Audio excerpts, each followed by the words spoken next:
ನಮಸ್ಕಾರ. ಇವತ್ತಿನ ವಿಷಯ ಹಣದ ಹೂಡಿಕೆಯಲ್ಲಿ ಪಾಲಿಸಬೇಕಾದ 8 ಉಪಯುಕ್ತ ನಿಯಮಗಳು. ನಾನು ಡಾಕ್ಟರ್ ಭರತ್ ಚಂದ್ರ. ವಿಡಿಯೋಗಳ ಉದ್ದೇಶ ಕನ್ನಡಿಗರ ಫೈನಾನ್ಷಿಯಲ್ ಎಜುಕೇಶನ್. ಇದಕ್ಕೆ ನಾವು ಫೈನಾನ್ಷಿಯಲ್ ಥಂಬ್ ರೂಲ್ಸ್ ಅಂತಲೂ ಕರೀತೇವೆ.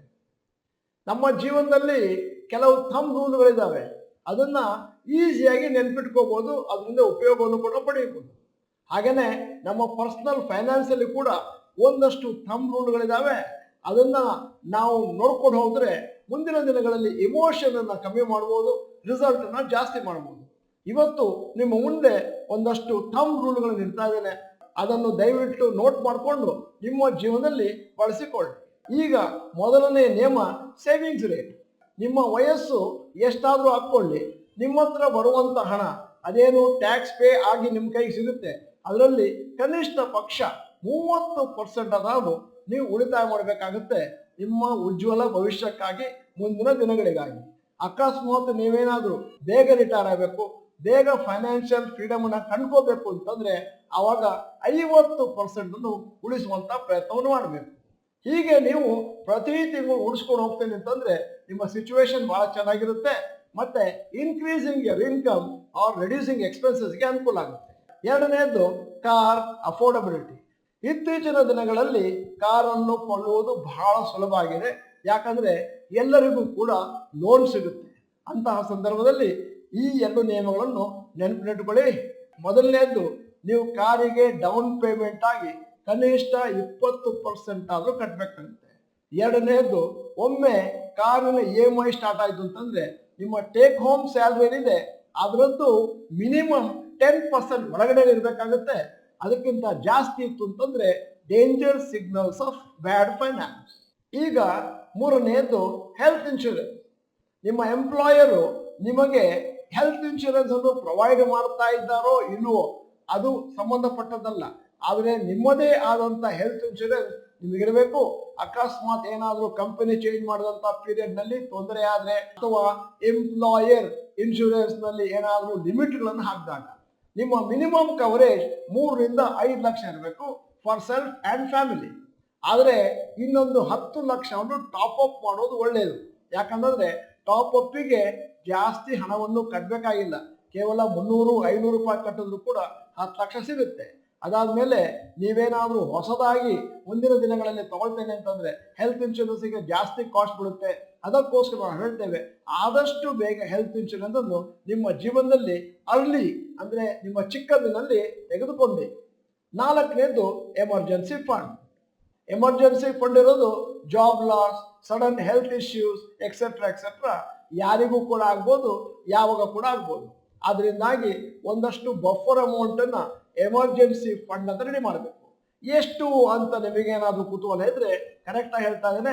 ಒಂದು ಅಂದಾಜು 6 ತಿಂಗಳ ನಿಮ್ಮ ಮಂತ್ಲಿ ಎಕ್ಸ್ಪೆಂಡಿಚರ್ ಅನ್ನ ನೀವು ಎಮರ್ಜೆನ್ಸಿ ಫಂಡ್ ಅಂತ ರಿಸರ್ವ್ ಮಾಡಬೇಕು. ನಿಮ್ಮ ಕೆಲಸದಲ್ಲಿ ಏನಾದ್ರು ಅನ್ಸರ್ಟನಿಟಿ ಇದ್ರೆ ಅವಾಗ 10 ರಿಂದ 12 ತಿಂಗಳದ್ದು ಬಫರ್ ಇಟ್ಕೊಳ್ಳೋದು ಒಳ್ಳೆಯದು. ಮತ್ತೆ ಆ ಎಮರ್ಜೆನ್ಸಿ ಫಂಡ್ ಅನ್ನು ಯಾವತ್ತೂ ಕೂಡ ಸ್ಟಾಕ್ ಮಾರ್ಕೆಟ್ ಹಾಕಬಾರ್ದು, ಬ್ಯಾಂಕ್ FD ಅಥವಾ ಲಿಕ್ವಿಡ್ ಫಂಡ್ಗಳಲ್ಲೇ ರಿಸರ್ವ್ ಮಾಡಿ ಇಟ್ಟಿರಬೇಕು.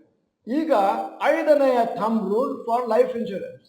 ನೀವೇನಾದ್ರೂ earning member of the family ಆಗಿದ್ದು ಸೋಲ್ ಅರ್ನಿಂಗ್ ಮೆಂಬರ್ ಆಗಿದ್ರೆ ಅವಾಗ ಟರ್ಮ್ ಇನ್ಶೂರೆನ್ಸ್ ಇರಬೇಕು 10 times ದ ಆನ್ಯುವಲ್ ಇನ್ಕಮ್.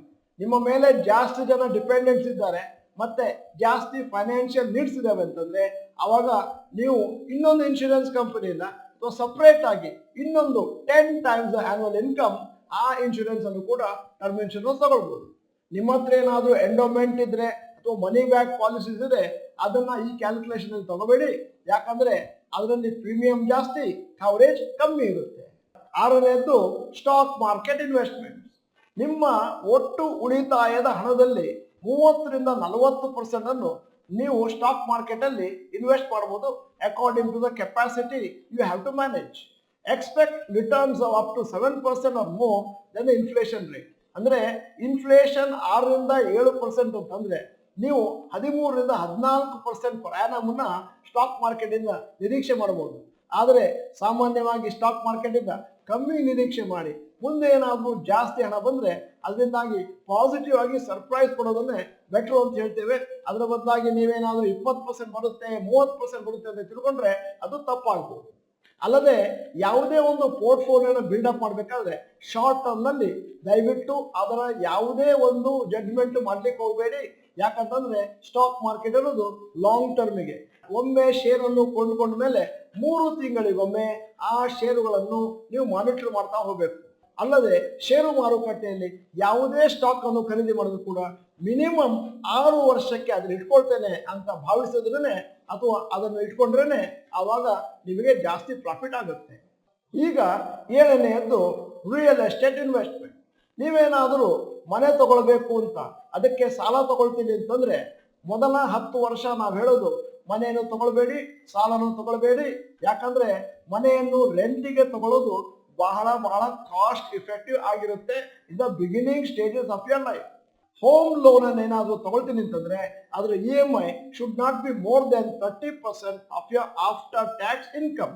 ಮತ್ತೆ ನೀವು ಕೊಂಡುಕೊಳ್ಳುವ ಮನೆ ಕನಿಷ್ಠ ಪಕ್ಷ 3 times ಆನ್ಯುವಲ್ ಇನ್ಕಮ್ ಆದರೂ ಆಗಿರಬೇಕು. ಅದರಿಂದ ಮೇಲಾದ್ರೆ ಸ್ವಲ್ಪ ಕಷ್ಟ ಆಗುತ್ತೆ.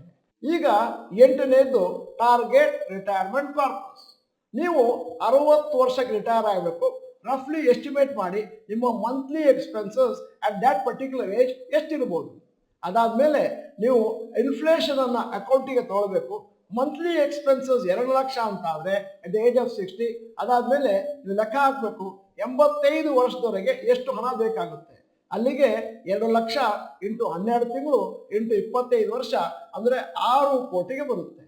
ಅದನ್ನ ನೀವು 15ರಿಂದ 20% ಅನ್ನ ಕಮ್ಮಿ ಮಾಡ್ಬೋದು. ಯಾಕಂದ್ರೆ ನೀವು ಬ್ಯಾಂಕಿನಲ್ಲಿಟ್ಟ ಅಥವಾ ಶೇರ್ನಲ್ಲಿಟ್ಟ ಅಥವಾ ರಿಯಲ್ ಎಸ್ಟೇಟ್ ಅಲ್ಲಿ ಹಾಕಿದ ದುಡ್ಡು ಕೂಡ ಒಂದಷ್ಟು ಅರ್ನ್ ಮಾಡ್ತಾ ಇರುತ್ತೆ ತಿಂಗಳು. ಅದರಿಂದಾಗಿ ಆ ಅಮೌಂಟ್ ಲೆಸ್ ಮಾಡಿದ್ಮೇಲೆ ಇದು ನನಗೆ ರಿಟೈರ್ಮೆಂಟ್ಗೆ ಬೇಕಾದಂತ ಕಾರ್ಪಸ್ ಅಂತ ಮನಸ್ಸಿನಲ್ಲಿ ಲೆಕ್ಕ ಹಾಕ್ಬೋದು. ಮತ್ತೆ ಇನ್ನೂ ಒಂದು, ನಿಮ್ಮ ಹತ್ರ ಇರುವಂತಹ ಹಣವನ್ನು ಓವರ್ ಎಸ್ಟಿಮೇಟ್ ಮಾಡಬೇಡಿ, ಮತ್ತೆ ನಿಮ್ಮ ಖರ್ಚನ್ನು ಅಂಡರ್ ಎಸ್ಟಿಮೇಟ್ ಮಾಡಬೇಡಿ. ಒಂಥರ ರಿಯಲಿಸ್ಟಿಕ್ ಆಗಿರಿ ಅಂತ ನಾನು ಸಲಹೆ ಕೊಡ್ತಾ ಇದ್ದೇನೆ. ಈ ಎಲ್ಲ ಥಂಬ್ ರೂಲ್ಗಳನ್ನು, ನಿಯಮಗಳನ್ನು ನಮ್ಮ ಜೀವನದಲ್ಲಿ ನಾವು ಪಾಲಿಸ್ತೇವೆ ಅಂತಂದ್ರೆ ನಮ್ಮ ಜೀವನದಲ್ಲಿ ಫೈನಾನ್ಷಿಯಲ್ ಸಕ್ಸಸ್ ಕಟ್ಟಿಟ್ಟ ಬುತ್ತಿ. ಈಗ ವಿಡಿಯೋದ ಕೊನೆಯಲ್ಲಿ ಒಂದು ಇಂಟ್ರೆಸ್ಟಿಂಗ್ ಪ್ರಶ್ನೆ ಕೇಳ್ತಾ ಇದ್ದೇನೆ. ಈ 8 ಥಂಬ್ ರೂಲ್ಗಳಲ್ಲಿ ಯಾವುದನ್ನು ನೀವು ಈಗಾಗಲೇ ಪಾಲನೆ ಮಾಡ್ತಾ ಇದ್ದೀರಿ ಮತ್ತು ಯಾವುದನ್ನು ಮುಂದಿನ ದಿನಗಳಲ್ಲಿ ಪಾಲನೆ ಮಾಡಲಿಕ್ಕೆ ಇದ್ದೀರಿ ಅದನ್ನು ಕಮೆಂಟ್ ಸೆಕ್ಷನ್ ಅಲ್ಲಿ ದಯವಿಟ್ಟು ಟೈಪ್ ಮಾಡಿ. ನೀವು ಡಾಕ್ಟರ್ ಭರತ್ ಚಂದ್ರ ಇನ್ಸ್ಟಿಟ್ಯೂಟ್ ಕನ್ನಡ ಚಾನಲ್ ಮೆಂಬರ್ ಅಲ್ಲಂತಂದ್ರೆ ಇದೀಗ ಸಮಯ ಸಬ್ಸ್ಕ್ರಿಪ್ಷನ್ ಬಟನ್ ಮೇಲೆ ಐಕಾನ್ ಒತ್ತಿ. ವಿಡಿಯೋ ಚೆನ್ನಾಗಿದ್ರೆ ಲೈಕ್ ಬಟನ್ ಒತ್ತುವುದನ್ನು ಮರಿಬೇಡಿ. ವಿಡಿಯೋನ ನಿಮ್ಮ ಎಲ್ಲಾ ಸ್ನೇಹಿತರಿಗೂ ಫಾರ್ವರ್ಡ್ ಮಾಡಿ. ವಿಡಿಯೋನ ಸಂಪೂರ್ಣವಾಗಿ ನೋಡಿದ್ದಕ್ಕೆ ಧನ್ಯವಾದಗಳು. ನಮಸ್ಕಾರ.